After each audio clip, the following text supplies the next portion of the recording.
Your daughter is not where you think she is. The words were written in neat black ink on a folded piece of paper no larger than a restaurant receipt. 6 simple words. 6 words that instantly transformed an ordinary evening into something Ethan Calloway would never forget. The billionaire CEO stared at the note resting beside his 16-ounce dry-aged ribeye steak. For a moment, he forgot where he was. The sounds around him seemed to fade. The soft jazz drifting through the dining room. The gentle clink of crystal glasses. The quiet conversations between investors, attorneys, and executives seated beneath golden chandeliers. Everything blurred into the background. Ethan read the note again. Then a third time. Your daughter is not where you think she is. Across the dining room of Hawthorne Prime, one of Manhattan's most exclusive steakhouses, a young black waitress moved between tables carrying a silver water pitcher.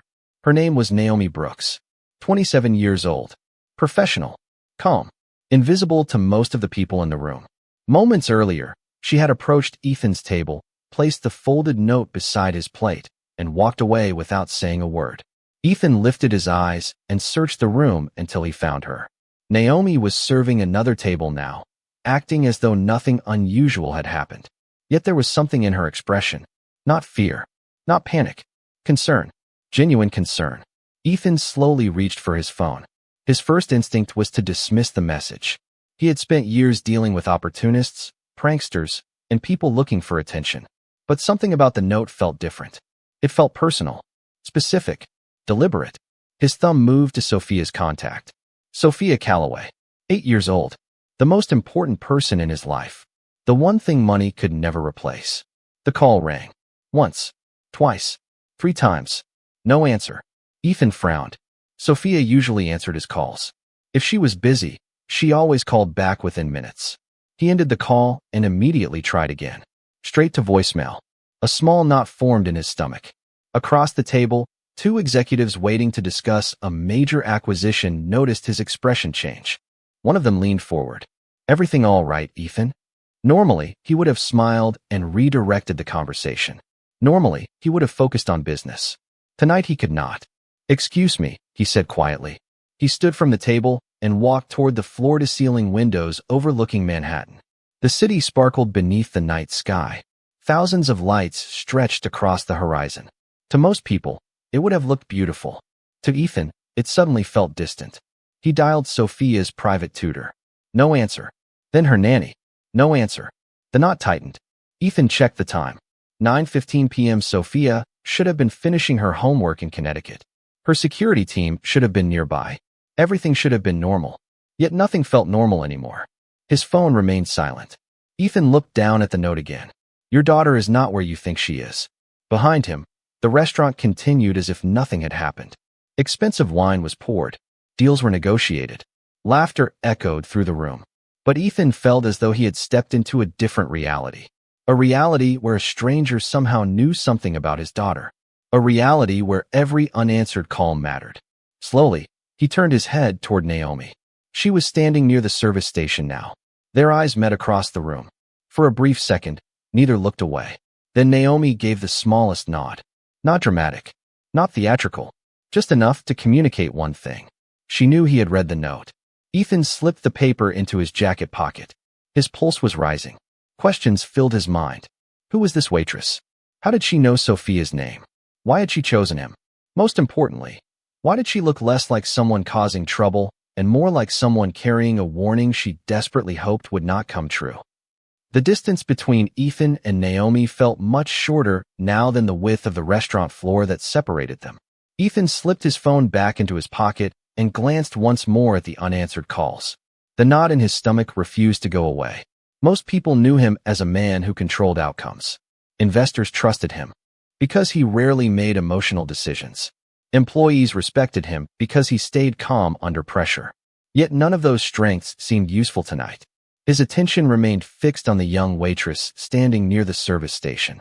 Naomi was speaking quietly with another server, but Ethan noticed something unusual. She kept looking toward him. Not constantly, not nervously, just enough to make it clear she was waiting for something. Waiting for him to act. Ethan made his decision. He crossed the dining room. The conversations around him continued, but he barely heard them. When he finally reached her, Naomi looked up immediately. Her expression remained composed, professional, yet her eyes carried a seriousness that made Ethan stop questioning whether the note had been a joke. "We need to talk," he said quietly. Naomi glanced around the room. "Not here." Her answer came without hesitation. She nodded toward a narrow hallway leading to the private service area behind the dining room. Ethan followed. The sounds of jazz and conversation faded as they entered the corridor. Stainless steel doors lined one wall. The scent of fresh bread and grilled steak drifted from the kitchen. For the first time all evening, they were alone.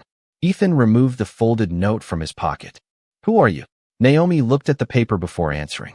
"My name is Naomi Brooks." "That is not what I mean." She understood immediately. "I am a waitress, Mr. Calloway." Ethan stared at her. "Then how do you know my daughter's name?" For the first time, Naomi looked uncomfortable. She folded her hands together. "Because I heard it." Ethan frowned. "Where?" Naomi took a slow breath. "About 30 minutes ago, I was bringing coffee to one of the private rooms upstairs." Ethan listened carefully. Two men were talking. They thought nobody could hear them. And Naomi hesitated. One of them mentioned a little girl named Sophia. Ethan felt his pulse quicken. "Lots of people are named Sophia." Naomi nodded. "That is what I thought too." Her voice lowered. "Then I heard your name." Silence filled the hallway. Ethan felt every muscle in his body tighten. What exactly did they say?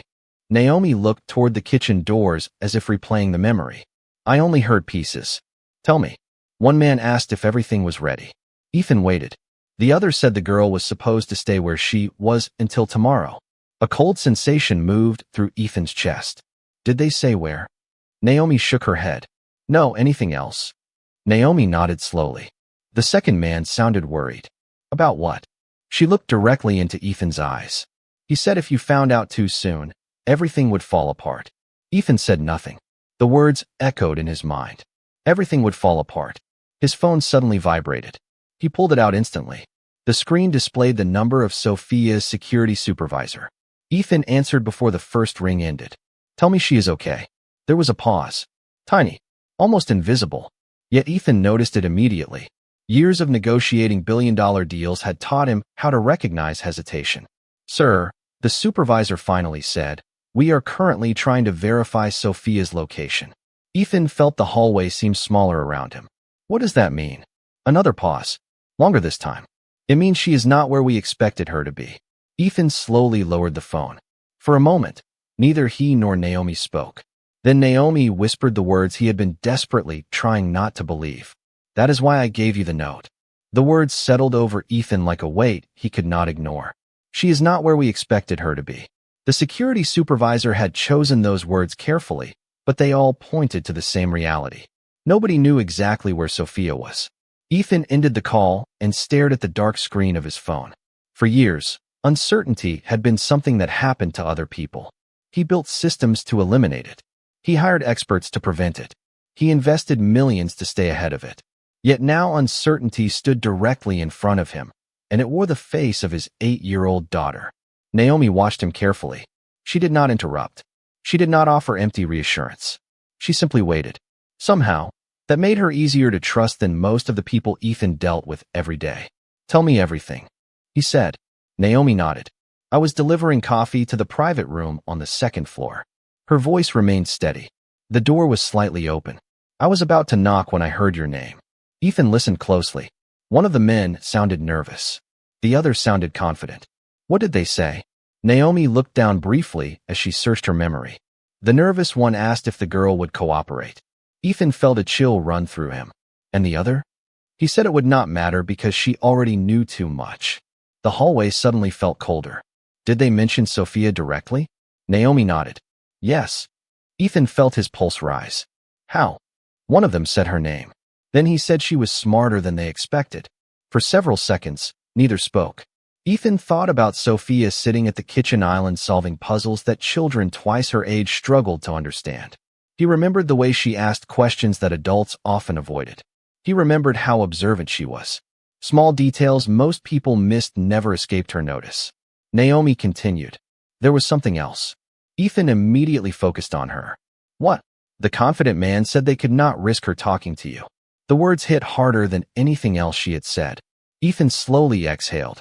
If Naomi was telling the truth, then someone had a reason to keep Sophia away from him. The question was why. His phone vibrated again.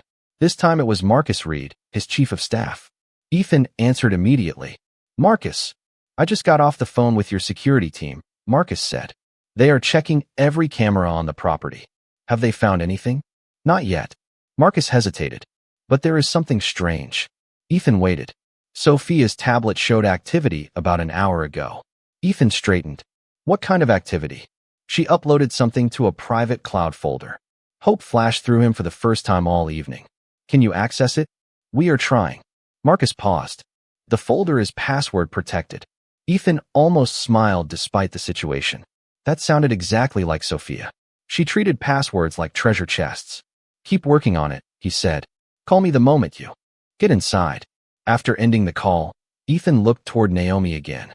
"You realize how unbelievable this sounds?" Naomi gave a small nod. "I know. Most people would think you misunderstood what you heard." "Maybe. Why did you still give me the note?" For the first time, emotion appeared in her eyes. Not fear. Not anxiety. Conviction. Because when they said your daughter's name, they did not sound like people talking about a child. Ethan frowned. "What do you mean?" Naomi answered without hesitation. "They sounded like people talking about a problem." Silence filled the hallway. Somewhere beyond the kitchen doors, dishes clattered and servers moved between tables. The restaurant continued operating as if it were an ordinary night. But Ethan knew it was not. Then his phone buzzed once more. A new message had arrived from an unknown number. There was no text, no explanation, only a photograph. Ethan opened it and felt his heart stop for a moment. The image showed a notebook page covered in Sophia's handwriting. At the top of the page were 5 words that changed everything. "Trust the waitress, not them." For a moment, Ethan forgot to breathe. The photograph filled the screen. The handwriting was unmistakable. He had seen those careful letters on birthday cards, school assignments, and notes left on the refrigerator. It was Sophia's writing. There was no doubt about that. Trust the waitress, not them. Ethan stared at the words while questions crashed through his mind. How had Sophia known Naomi? Why would she trust a stranger working in a Manhattan restaurant? More importantly, who were them? Naomi stood silently beside him. She had not seen the message yet. Ethan turned the phone toward her.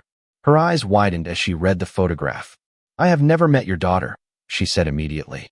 Ethan believed her. The surprise on her face was genuine. Then why would she write this? Naomi shook her head. "I do not know." Before Ethan could respond, his phone rang again. "Marcus."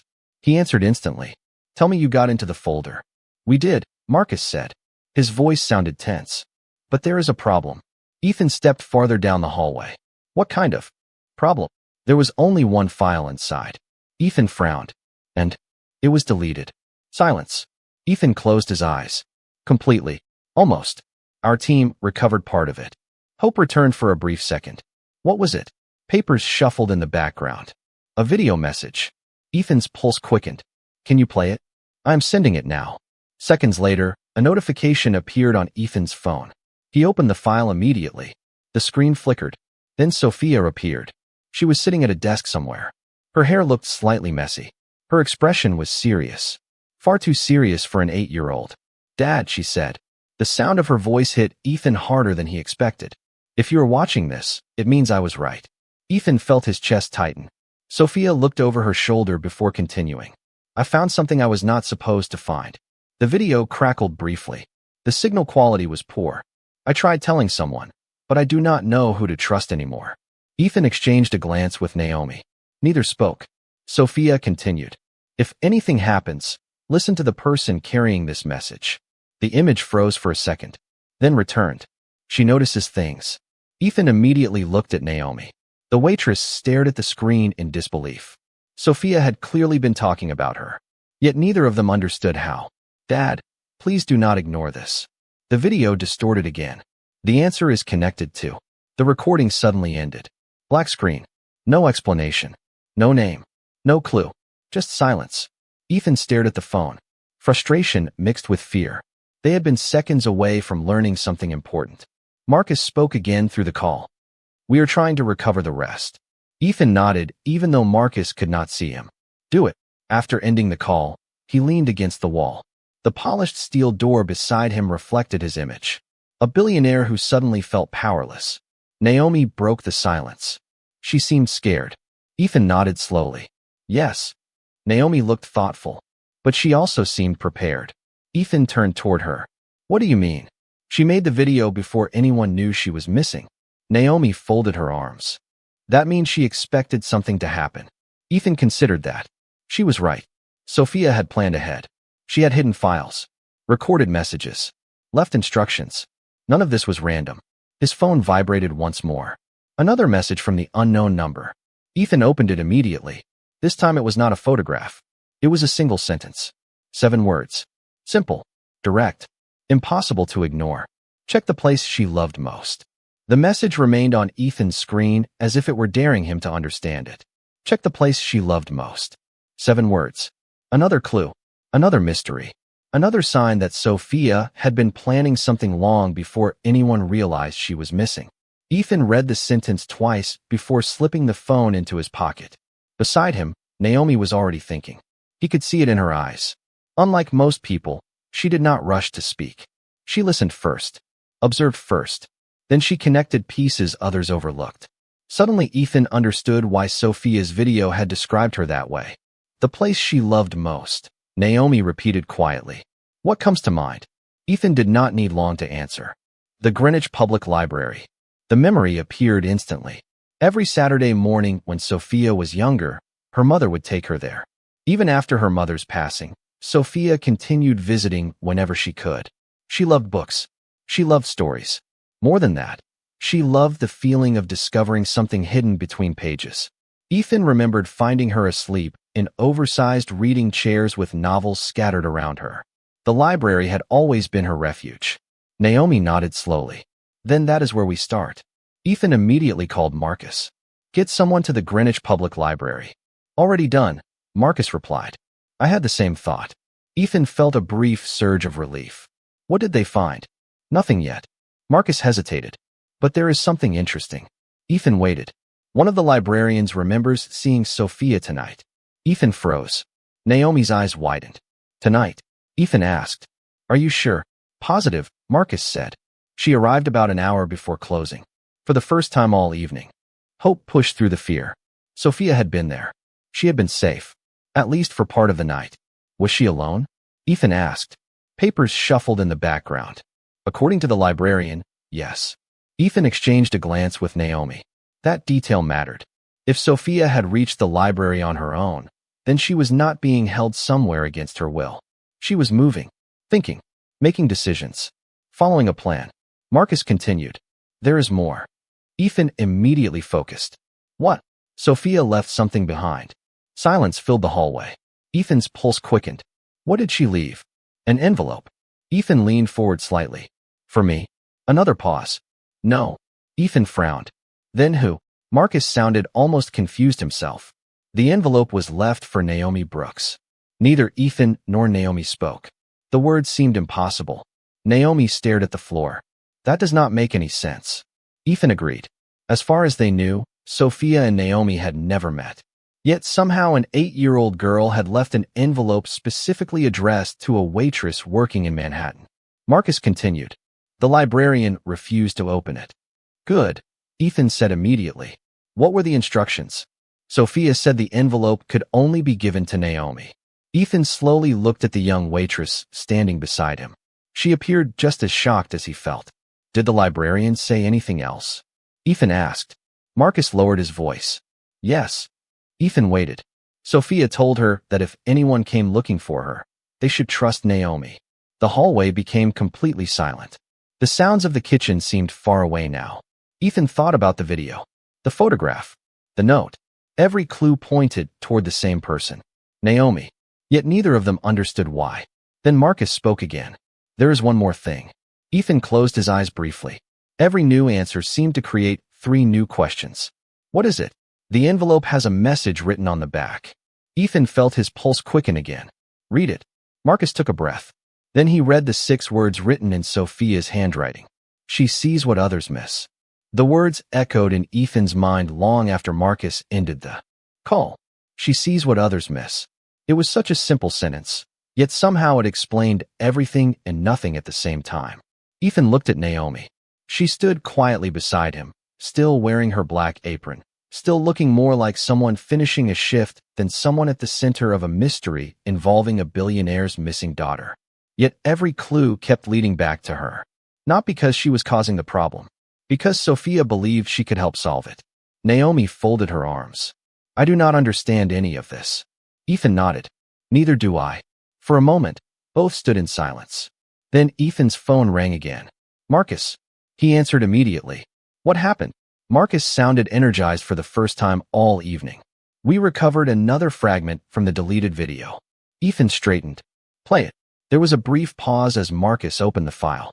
Then Sophia's voice filled the phone. The recording quality was poor, but it was clearly her. If you found Naomi. The audio crackled. Then you are closer than you think. Ethan glanced at Naomi. She looked stunned. Sophia continued. I picked her because she notices details. That is important. The image distorted, then returned for one final sentence.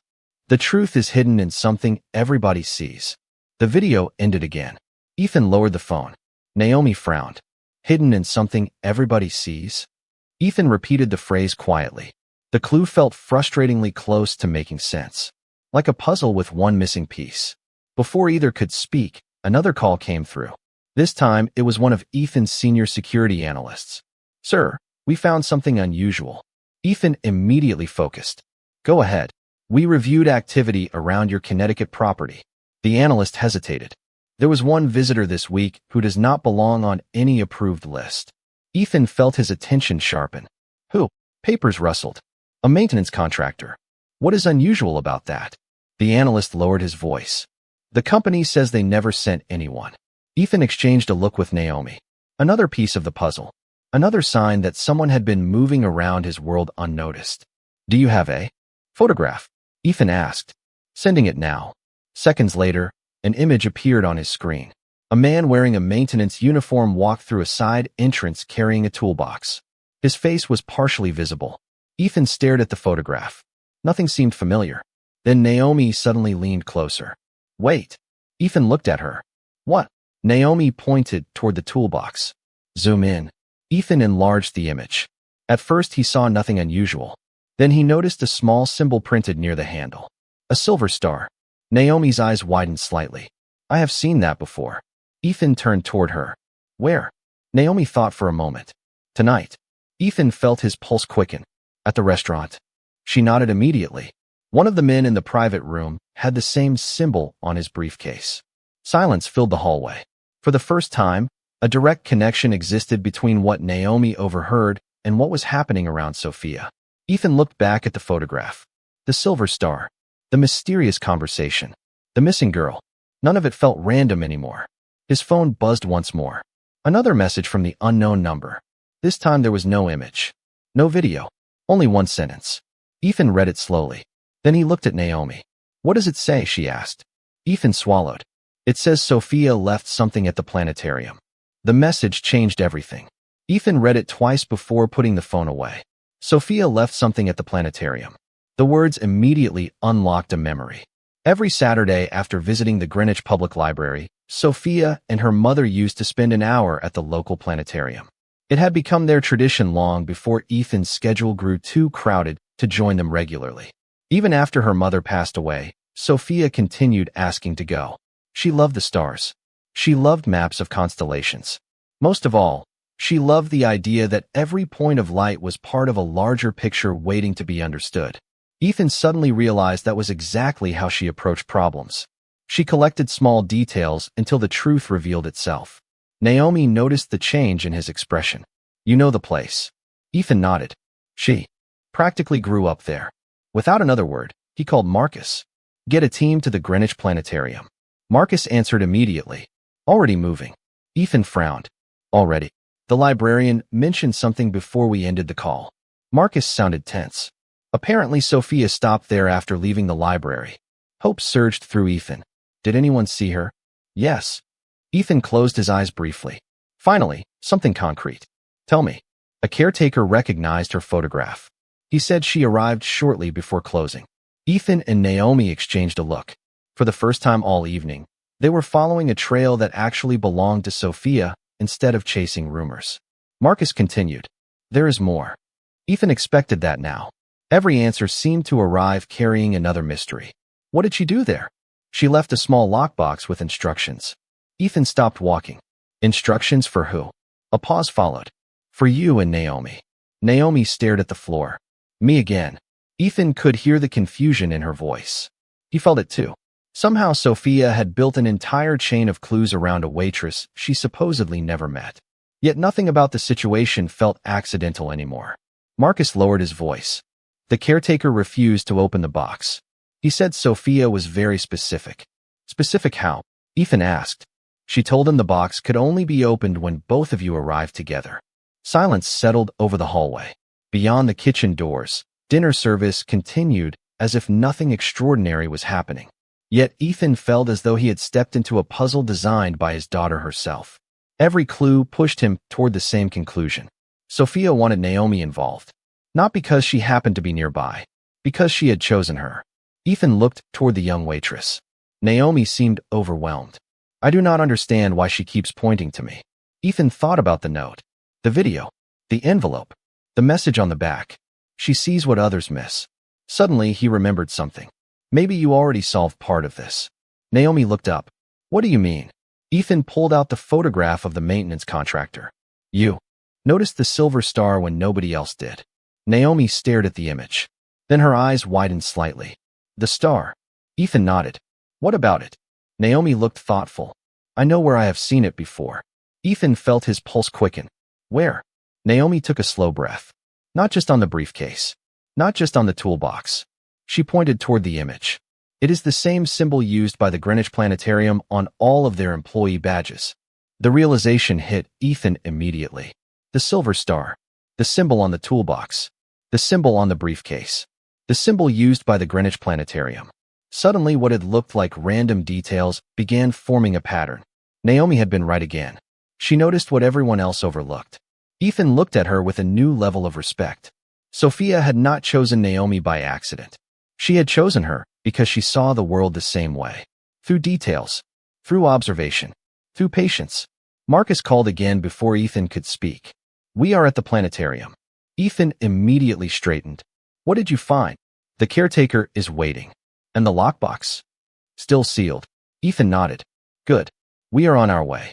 20 minutes later, Ethan and Naomi were sitting in the back of a black SUV racing north through the Connecticut night. Manhattan had disappeared behind them. Streetlights flashed across the windows. The city noise had been replaced by quiet highways and dark tree lines. For the first time all evening, Ethan had room to think. That turned out to be dangerous. Memories kept returning. Small moments with Sophia that suddenly felt important. Questions she had asked. Strange comments he ignored. 3 weeks earlier, she had walked into his office carrying a notebook.